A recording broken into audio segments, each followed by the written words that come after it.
मीठा हर घर में शौक से खाया जाता है। अगर आपके पास थोड़ी सी गाजरें और चावल मौजूद हैं तो फिर इंतज़ार किस बात का। आप इस तरह मिनटों में मज़ेदार सा क्रीमी गजरेला बनाएं, आपको बहुत पसंद आएगा। इसके लिए मैं इस्तेमाल कर रही हूँ 1/3 कप मोटे चावल। इसकी जगह अगर आपके पास बासमती राइस है तो आप उनका भी इस्तेमाल कर सकते हैं। इस तरह इनको ग्राइंडर में डाल देंगे और अच्छी तरह से ग्राइंड कर लेंगे 10 से 15 सेकंड के लिए।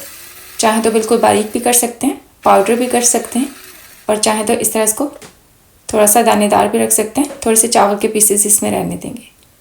चावलों को हमने एक बर्तन में निकालिए, इसको साइड पर रख देंगे। एक बर्तन को हाई फ्लेम पर रखा हुआ है, इसमें डाल देते हैं 1.5 लीटर उबला हुआ ठंडा दूध, और साथ इसमें डाल देंगे ग्राइंड किए हुए चावल, और फ्लेवर के लिए 1 टीस्पून भर के सब्ज़ इलायची का पाउडर।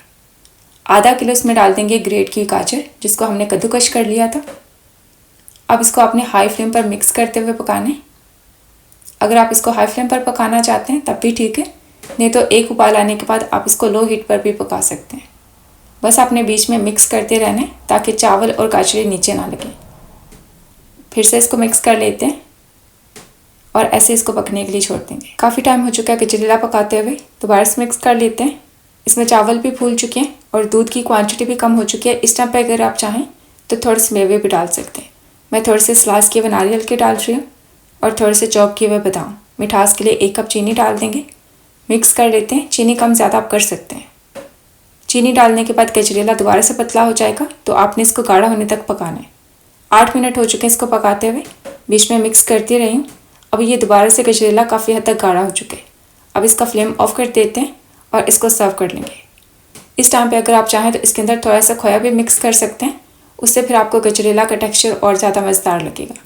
वैसे तो इसके अंदर ज़रूरत नहीं है, काफ़ी हद तक दूध पक के गाढ़ा हो जाता है तो उससे भी आपको खोए का फ्लेवर मिल जाएगा। ऊपर से इसको गार्निश कर लेंगे थोड़ी सी चांदी के वर्क के साथ, इसे प्यारी सी लुक आएगी, और थोड़े से बारीक कटे हुए बादाम के साथ। आप इस तरह इसको गर्मा गर्म भी सर्व कर सकते हैं, और चाहें तो इसको फ्रिज में रख के सही से ठंडा करके भी सर्व कर सकते हैं। ज़्यादा ये मज़ेदार ठंडा लगता है, आपकी मर्ज़ी है जैसे आपको पसंद हो। ये देखिए अब ये गर्म है तो इस तरह का इसका टेक्सचर है। बगैर खोया इस्तेमाल किए घर में मौजूद चीज़ों के साथ आप इस तरह क्रीमी मज़ेदार सा गजरेला बना सकते हैं। आप इस तरह गजरेला बनाएं, आपको बहुत पसंद आएगा। इंशाल्लाह नई रेसिपी के साथ जल्द मुलाकात होगी। तब तक के लिए अल्लाह हाफिज़।